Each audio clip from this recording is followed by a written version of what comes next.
अरे चचा, इस गठरी ओटरी में क्या लेकर जा रहे आवाज हैं? कम सब पे सुन खैरियत पा तो लगा तो है सही ना? लगी समझो लगा वालेकुम अस्सलाम बेटा। कुछ खैरियत वैरियत सही ना है। चलत चलत पैरवा दुखाता हो दादा। अरे चचा, क्या आपके बच्चे नहीं हैं?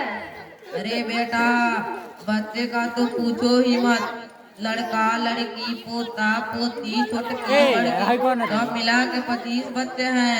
लेकिन यह कहावत है ना, सब पुत्र राम की अको न काम की, वही हमारा हाल है। तोबा तोबा चचा, कैसे बच्चे हैं? क्या आपने उसे तालीम नहीं दी? नहीं बेटा, हमने समझाया अगर हाफिज मौलवी बनेगा तो किसी मस्जिद का इमाम बनेगा, 4-5 हजार मिलेगा, वह खुद क्या खाएगा और हमें क्या खिलाएगा, इसीलिए मदरसे में नहीं पढ़ाया। अरे चचा, यह आपकी गंदी सोच है। इंग्लिश पढ़ेगा तो हमें खिलाएगा और हाफिज मौलवी बनेगा तो भूखा मर जाएगा। आपने देखा है किसी हाफिज मौलवी को भूखा मरते हुए? देखिए मौलाना साहब आ रहे हैं, जरा उनसे मालूम करते हैं। अस्सलाम वालेकुम रहमतुल्लाहि व बरकातहू। सलाम। मौलाना साहब, हम आपके मदरसे में पढ़ते हैं, इन चाचा से मिलिए। यह कहते हैं हमारे बच्चे हाफिज मौलवी बनेंगे, 2-4 हजार की नौकरी होगी, वो खुद क्या खाएंगे और बीवी बच्चों को क्या खिलाएंगे? जरा समझाइए इनको। देखिए चचा, यह सिर्फ आपकी नहीं, अक्सर लोगों की यही सोच है। हाफिज मौलवी खा कमा नहीं पाते। लानत है ऐसी सोच पर, ला हौल वला कुव्वता इल्ला बिल्लाह। जबकि खिलाने वाली जात तो सिर्फ अल्लाह की है, वही रोजी देता है, खिलाता है, पिलाता है। अगर रोजी का ताल्लुक डिग्रियों से होता तो अनपढ़ लोग भूखे मर जाते, लेकिन ऐसा नहीं है। आपने देखा होगा जिनको दस्तखत करने भी नहीं आता, उनका नाम बड़े बड़े अक्षरों में शुमार किया है।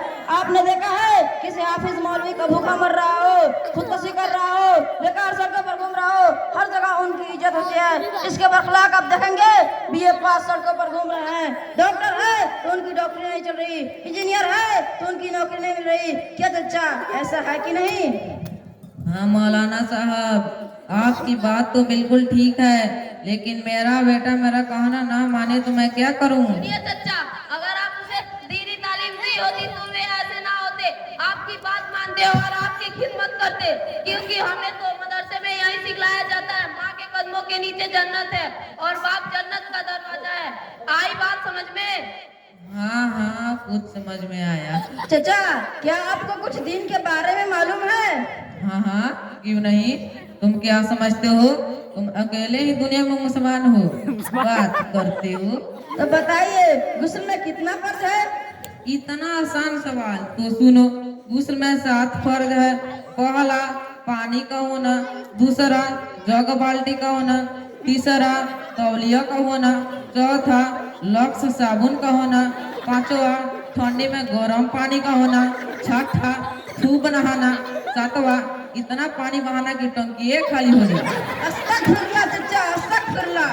गुस्ल में 7 फर्ज नहीं बल्कि 3 फर्ज है। पहला कुल्ली करना, दूसरा नाक में नरम हड्डी तक पानी पहुंचाना, तीसरा पूरे बदन पर ऐसे पानी बहाना कि एक बाल के बराबर भी सूखा न रहे। बस गुस्ल में इतना ही फर्ज है। हम तो समझे थे 10-15 और होंगे। वाह शाबाश बेटा, तुमने बहुत अच्छी तालीम हासिल की और मेरे अक्ल पर पड़े हुए पर्दे को हटा दिया। अल्लाह ताला तुम्हें जज़ाए खैर अता फरमाए, आमीन। अस्सलाम वालेकुम।